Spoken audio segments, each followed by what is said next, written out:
mendapatkan satu kesusahan sampai tertusuk duri di jalan atau yang lebih ringan daripada itu, kecuali menjadi pembunuh dosa dan memakan wajib. Ini benar nikmat dan benar.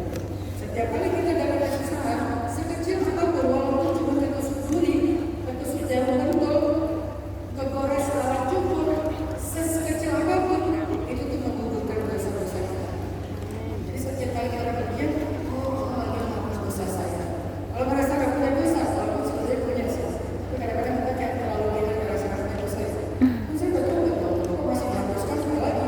Kalau nggak merasa nggak punya dosa, berarti di tempat belajar, di up grade value kita